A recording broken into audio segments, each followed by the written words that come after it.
And this evening in Florida, Donald Trump's favorite federal judge, who he appointed, Aileen Mercedes Cannon, denied Donald Trump's request to dismiss the federal criminal case against him for violations of the Espionage Act and illegal possession of classified documents.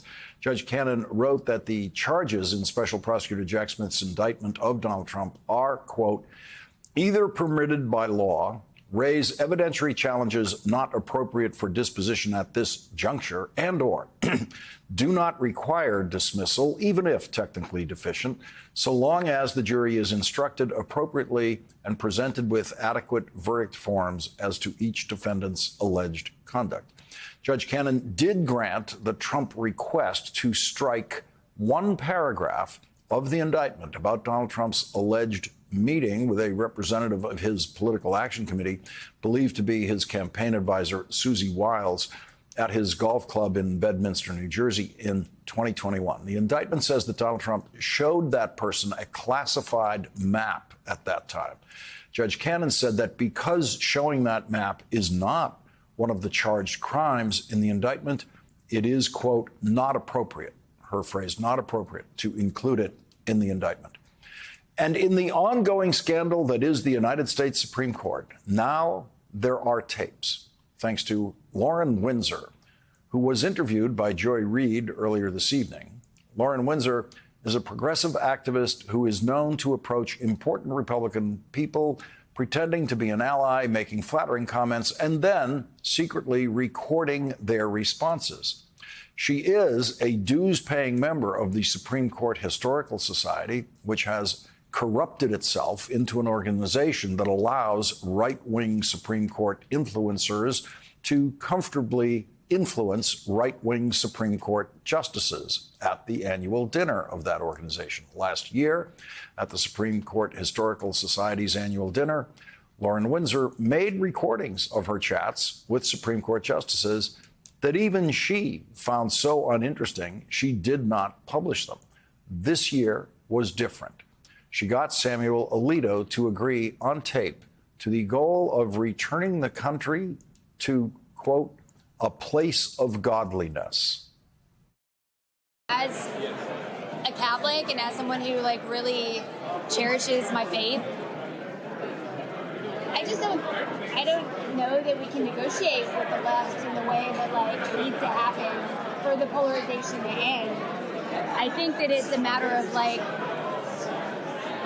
winning. I think you're probably right. I think one side or the other is going to win. I don't know. I mean, there can be a way of living together peacefully, but it's difficult, because there are differences on fundamental things that really can't be compromised. Really can't be compromised. So it's not like we're going to split the difference. And that's what I'm saying. I think that the solution really is winning the moral argument. People in this country who believe in God have got to keep fighting for that, to return our country to a place of godliness. Oh, I agree with you.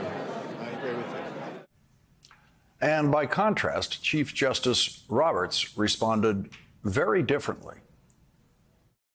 But you don't think there's a role for the court in guiding us toward a more moral path?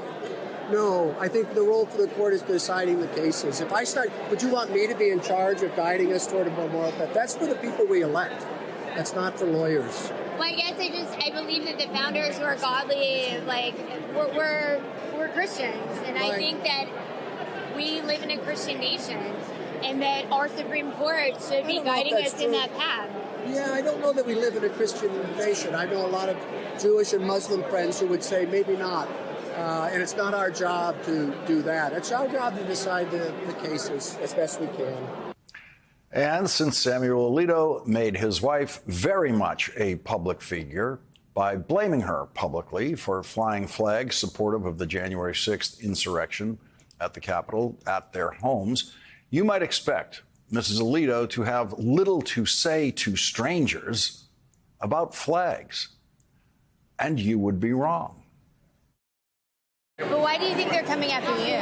They I are. mean, like the whole like appeal to have heaven flag was like bull. Right, but that's, the other thing is the feminazis believe that he should control me.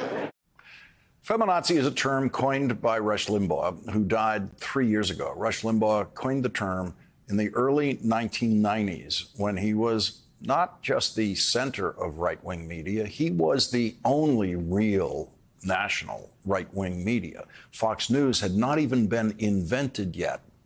And so Samuel Alito's wife is quoting material from Rush Limbaugh that is over 30 years old.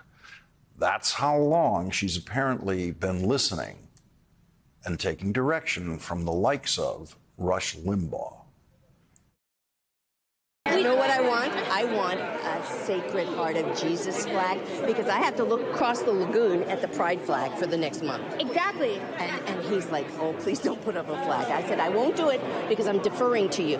But when you are free of this nonsense, I'm putting it up, and I'm going to send them a message every day. Maybe every week I'll be changing the flags. There'll be all kinds. I made a flag in my head. This is how I satisfy myself.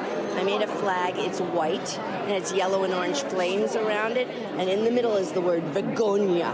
Vergogna in Italian means shame. Shame indeed. Joining us now is Andrew Weissmann, former FBI general counsel and former chief of the criminal division, the Eastern District of New York. He's an MSNBC legal analyst and co-author of the New York Times best-selling book, The Trump Indictments. Andrew, this is quite an interesting window of sound into the thinking of Samuel Alito and Chief Justice Roberts. Well, the description from both of them couldn't be more striking in terms of where the country is. And, we are hearing from a man who is a principal architect for the reversal after 50 years of Roe versus Wade.